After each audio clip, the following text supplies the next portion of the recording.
Salah satu UMKM di Jajanan Buko 2026 ada kue cheese coin yang dibuat oleh Ibu Yuni.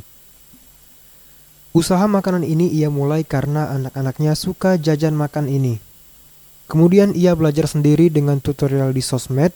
Anak-anaknya suka dan lalu ia memulai usaha kue Korea mozzarella.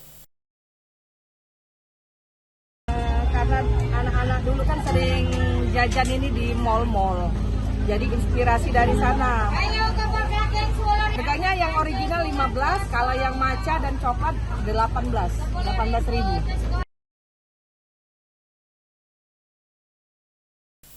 Tim Liputan Sriwijaya TV.